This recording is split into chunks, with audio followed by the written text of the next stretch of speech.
Bonjour à tous, aujourd'hui nous allons corriger la fiche d'exercice numéro 3 et on commence directement par l'exercice numéro 1.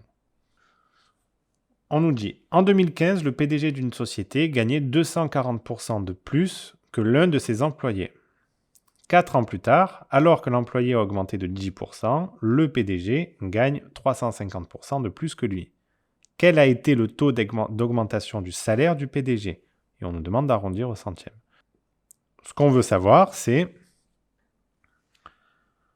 entre 2015 et 4 ans plus tard, donc 2019, entre 2015 et 2019, le salaire du PDG a augmenté de combien de pourcents? Donc pour faire ça, nous allons faire un schéma. Donc nous avons ici par exemple le salaire de base. Donc salaire de base de l'employé en fait. Nous avons une transformation qui arrive au salaire du PDG.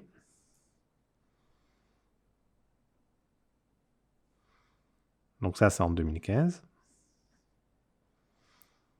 Et une deuxième transformation pour le salaire du PDG en 2019.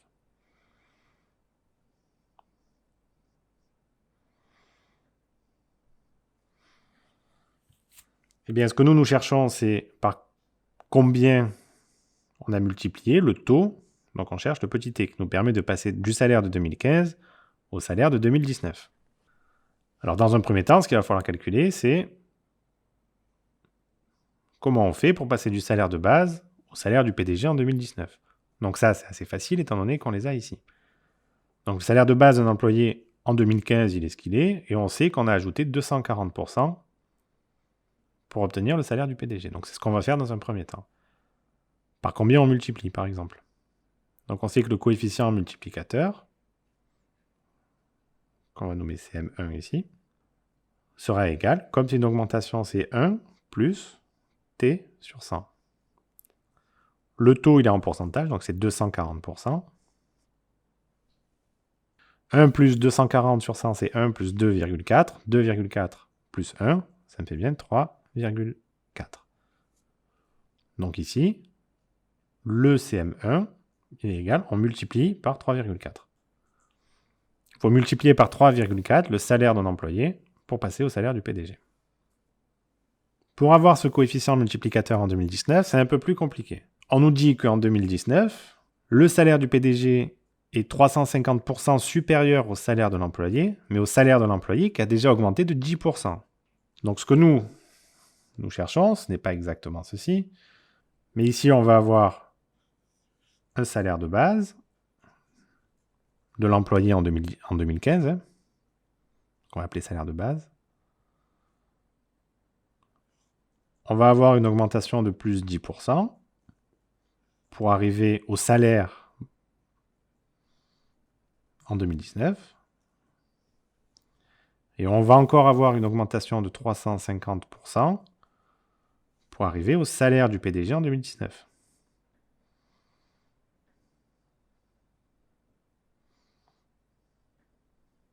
Et bien ça, c'est une évolution successive. On sait que pour passer du salaire de base au salaire du PDG en 2019, il faut multiplier par un coefficient multiplicateur général qui sera égal au produit des coefficients multiplicateurs. Donc, on va dire CM1 multiplié par CM2. Attention, le CM1 ici et celui-ci sont différents. Donc CM1 ici, c'est égal à 1,1. Et CM2 ici. Donc c'est exactement la même formule que là. Ça sera égal à 1 plus 10 sur 100. Donc CM1 qui est égal à 1,1. Et CM2 sera égal à 1 plus 350 sur 100. Donc CM2, ça sera égal à 3,5 plus 1, 4,5. Et le coefficient multiplicateur général, CMG, ce sera égal donc à 1,1 multiplié par 4,5. Et ça nous donne 4,95. Pourquoi est-ce qu'on a calculé l'augmentation globale ici? Parce qu'en fait, dans la première case ici, on devait trouver ce taux ici. Mais ce taux ici, on ne peut pas le calculer directement de là à là. On ne peut pas savoir quel est le pourcentage d'augmentation. On ne peut pas se dire qu'entre là et là, il prend simplement plus 110%. Ça ne marche pas parce que le salaire des employés ici, il a augmenté de 10%. Donc on fait ceci pour prendre en compte les 10% d'augmentation des employés. Ce qui fait que par rapport à un salaire de base, le salaire du PDG en 2019, il a augmenté de 4, il a été multiplié par 4,95, quasiment 5. Ce qui fait que cette information-là, en fait, on peut la reporter dans le tableau qui est au-dessus. Pour passer du salaire de base au salaire du PDG en 2019, on a multiplié par 4,5. Et donc après, ici, c'est facile de trouver ce coefficient multiplicateur qu'on va nommer 2. Donc ça, c'est égal au coefficient multiplicateur général. Et on va devoir retrouver le taux qui est inclus dans le coefficient multiplicateur numéro 2. On va donc faire ça tout de suite. On commence par marquer la formule, appliquée à cet exemple-là. Le coefficient multiplicateur général est égal à CM1 multiplié par CM2, le coefficient multiplicateur 1, coefficient multiplicateur 2. Donc ici, c'est 4,95. Donc 4,95, et non pas 4,45, attention, hein, 4,5. 4,95 sera égal à 3,4 multiplié par CM2. Et donc pour retrouver le CM2 ici, c'est assez simple. On dit que CM2, il est égal à 4,95 sur 3,4.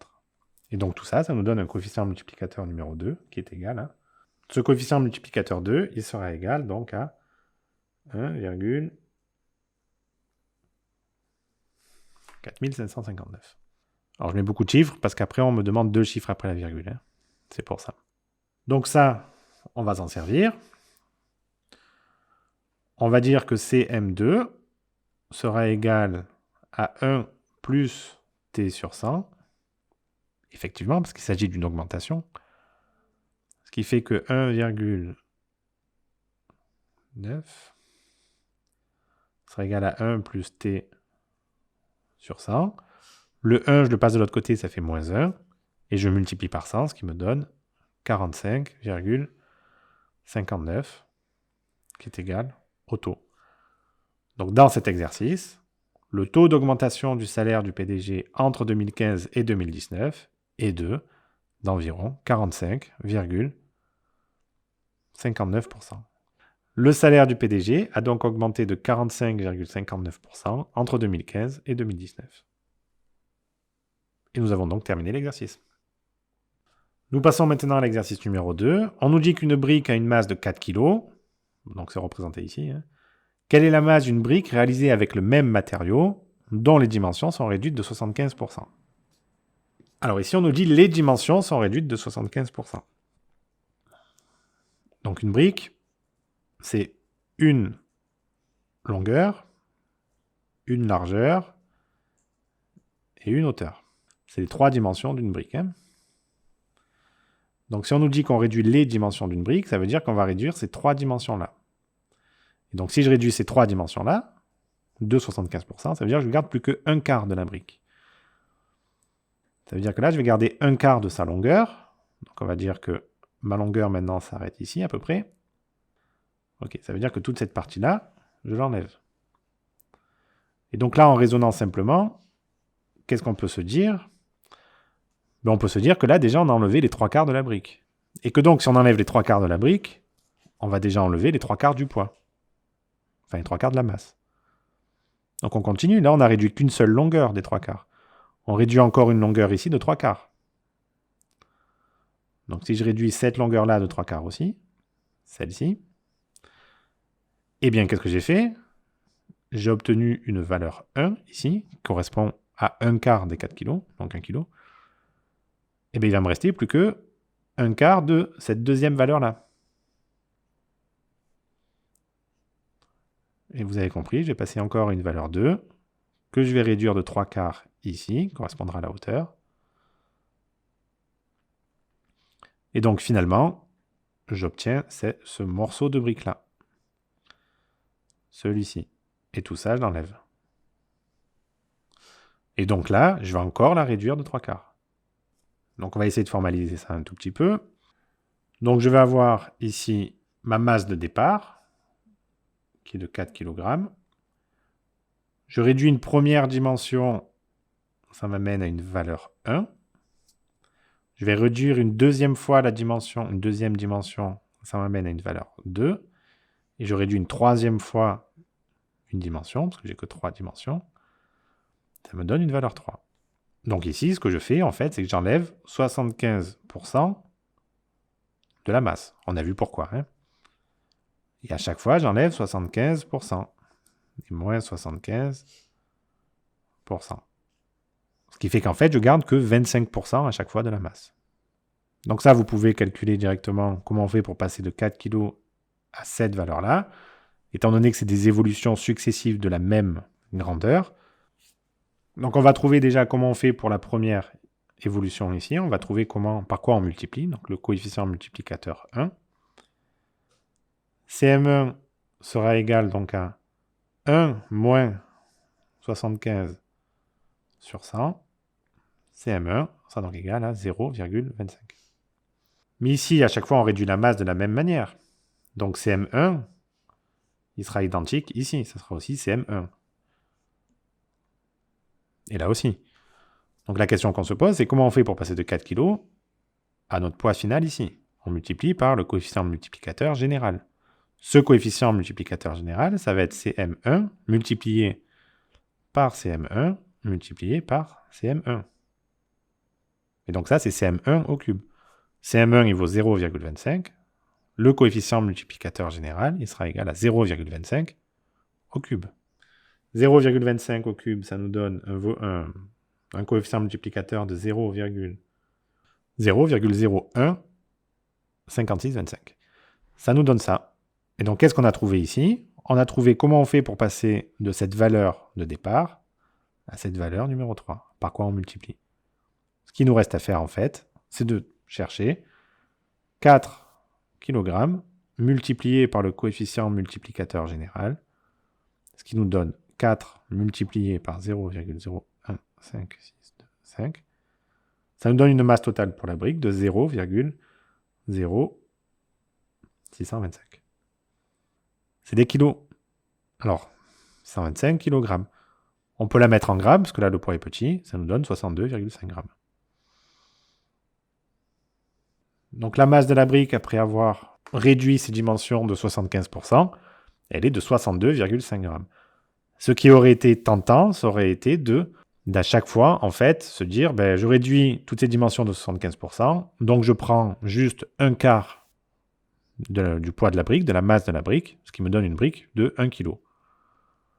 Mais ça, c'est faux. Il faut faire attention. Vous pouvez raisonner aussi en termes de fractions. Hein. Si vous divisez votre brique ici, là, je vais le faire dans une autre couleur. Si vous divisez votre brique là, le nombre de fois que nous avons tout divisé, c'est-à-dire on divise à chaque fois par 4, eh bien qu'est-ce qui se passe?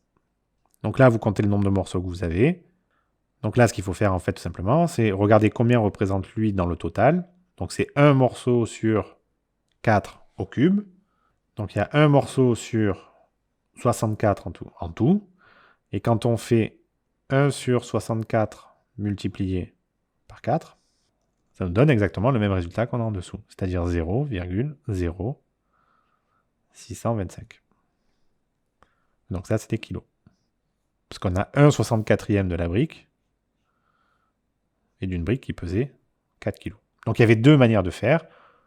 Une manière ici qui est un peu plus simple, mais qui demande une certaine habitude, on va dire. Une deuxième manière ici, comme vous avez vu dans le cours, qui est plus directe. Vous avez le choix. Les deux sont bonnes. Et nous avons donc terminé l'exercice. Donc on passe maintenant à l'exercice 3, qui est un peu plus simple. Qu'est-ce qu'on nous dit? On nous dit que le diagramme ci-contre représente la répartition de la production d'une société. Lors du contrôle qualité, on note que 5% des tablettes et 3% des smartphones sont défectueux. Donc ici, on a 5% de défectueux et les smartphones, on a 3%. On nous demande de calculer le pourcentage dans la production totale de cette société de tablettes défectueuses et de smartphones défectueux. Donc ici, ça nous représente la production totale, qu'on va appeler production totale, PT. On va commencer par les tablettes défectueuses. On sait que d'après le graphique, on a un quart de tablettes dans la production totale, donc on peut passer par un diagramme. Hein. Donc ici, on a la production totale. Ici, on va avoir la production de tablettes. Et comment je fais pour passer de la production totale à la production de tablettes? Vu que j'ai un quart, je multiplie par un quart, soit 0,25. Multiplié par 0,25, ça revient à enlever 75% de la production. Hein. Attention, vous pouvez utiliser les deux, ça fonctionne. Hein. Et pour passer de la production totale à la production de tablettes défectueuses, donc les tablettes défectueuses, qu'est-ce qu'il faut faire? Donc là, on veut le nombre de tablettes défectueuses. Étant donné que j'ai que 5% des tablettes qui sont défectueuses, il faut que j'enlève 95% de la production de tablettes. Et là, j'aurai le pourcentage de tablettes défectueuses. Donc, à moins 95%, ça revient à multiplier par 0,05. Et donc, pour avoir la proportion de tablettes défectueuses dans la proportion totale, il faut faire 0,25 multiplié par 0,05. Ce qui nous donne un coefficient multiplicateur, en fait, de 0,0125. Et on peut conclure en disant que la production de tablettes défectueuses représente 1,25% de la production totale. Donc si vous avez bien compris, on va refaire exactement pareil avec le deuxième exercice. On va le faire en vert sur le même... on va le refaire en vert. Donc ici, on a toujours la production totale, la production de smartphones et les smartphones avec des défauts. Donc ici, je ne multiplie pas par 0,25 mais 0,75 parce que la production de smartphones représente 75% de la production totale de l'usine. Et les smartphones défectueux, j'en ai 3%, donc ça me donne, il faut que je multiplie par 0,03. Ah, ici, c'est 0,75. Hein. C'est les 3 quarts. Ça nous donne une production totale, on va dire défectueuse, de 0,0225. Ce qui nous donne 2,25%. Donc on sait que les tablettes défectueuses, elles représentent 1,25% de la production totale, donc de la totalité du cercle. Et les smartphones défectueux, ils représentent 2,25%. Donc ces résultats-là sont cohérents, étant donné qu'on a moins de tablettes, même si le pourcentage est plus élevé. Et donc la production de tablettes défectueuses, dans le total de la production, il y en a 1,25%. Et pour les smartphones, c'est 2,25%. Vous faites ça et vous avez terminé l'exercice. Alors, il y avait une autre manière de faire, c'était de se dire que ce qui est en bleu, là, les tablettes défectueuses, ça représente un quart, et de se dire qu'on multiplie directement 5% par un quart, et 5 sur 100 multiplié par 0,25, c'est exactement ce qu'on a fait ici, ça nous donne 1,25. Vous n'êtes pas obligé de passer par ces schémas-là, hein. Et c'est des pourcentages, parce que là, on a divisé par 100. On fait pareil ici. 3 multiplié par 0,75, parce que ce qui est en vert, ça représente les 3 quarts, donc 0,75. Ça donne effectivement 2,25%. Alors attention, petite remarque ici, si vous calculez le coefficient multiplicateur général, c'est 1 moins t sur 100. Et vous pouvez vous dire que vous cherchez le taux ici. Donc le CMG, vous l'avez, c'est 0,0125 moins 1 est égal à moins t sur 100. La suite du calcul, c'est 0,9875 qui est égal à t sur 100. Et donc le taux ici, ça va être 98,75% qui est égal au taux. Attention à l'interprétation de ce taux-là. Étant donné que c'est un taux qui est inférieur à 1, il va s'agir d'une diminution. C'est-à-dire que le taux ici, il est diminué de 98,75%.